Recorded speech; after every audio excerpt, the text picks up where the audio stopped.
ત્રીજા અધ્યાયનો સાર. અર્જુન કહે છે, આપે કર્મ કરતાં જ્ઞાનને સારું માન્યું છે, તો મને ઘોર કર્મમાં કેમ જોડો છો?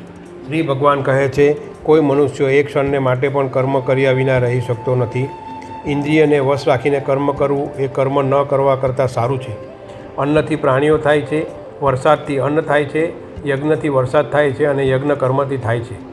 જે મનુષ્ય આત્મામાં જ સંતુષ્ટ રહે છે તેને કાંઈ કરવાનું રહેતું નથી. આસક્તિ રહિત થઈ કર્મ કરનારો મનુષ્ય મોહ પામે છે. શ્રેષ્ઠ મનુષ્ય જે આચરણ કરે છે તેનું અનુકરણ બીજા કરે છે. બધા પ્રાણીઓ પ્રકૃતિને અનુસરે છે.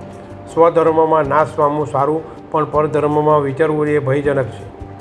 કામના આવરણથી જ્ઞાન ઢંકાઈ જાય છે. કામરૂપી અગ્નિ તૃપ્ત ન કરી શકાય એવો છે. કામ જ્ઞાનને ઢાંકી દે છે અને જીવાત્માને મૂઢ બનાવે છે. શરીરથી ઇન્દ્રિયો પર છે, ઇન્દ્રિયોથી મન પર છે, મનથી બુદ્ધિ પર છે અને બુદ્ધિથી આત્મા પર છે.